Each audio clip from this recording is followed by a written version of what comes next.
అందరికీ నమస్కారాలు. నా పేరు మాన్విత్. నా పేరు శ్రీకర్. మేమందరం 7వ తరగతి చదువుతున్నాము. ముఖ్యంగా అందరికీ స్వాతంత్ర దినోత్సవ శుభాకాంక్షలు.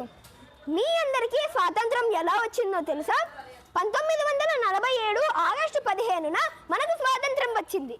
అసలు బ్రిటిష్ వాళ్ళు మన దేశానికి ఎందుకు వచ్చారో తెలుసా? బ్రిటిష్ వాళ్ళే కాదు, మన దేశానికి డచ్, పోర్చుగల్ వాళ్ళు వంటి వారు కూడా మన దేశానికి వ్యాపారం చేసుకోవడానికి వచ్చారు.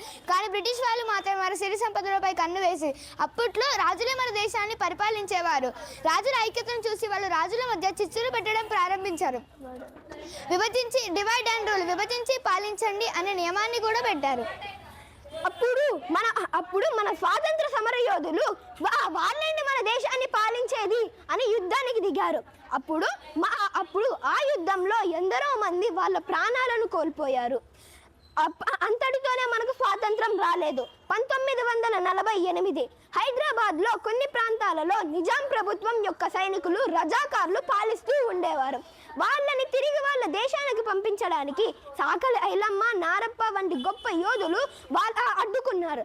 అప్పుడు సర్దార్ వల్లభాయ్ పటేల్ వాళ్ళందరినీ తిరిగి వాళ్ళ దేశానికి పంపించేశారు. మన భారతదేశం మట్టి కోసం చాలా మంది వాళ్ళ ప్రాణాలను అర్పించారు. వారిలో కొంతమంది పేర్లు భగత్ సింగ్, రాణి రుద్రమ్మ, కుమరం భీం, సర్దార్ వల్లభాయ్ పటేల్. అందరికీ మరొకసారి 80వ స్వాతంత్ర దినోత్సవ శుభాకాంక్షలు.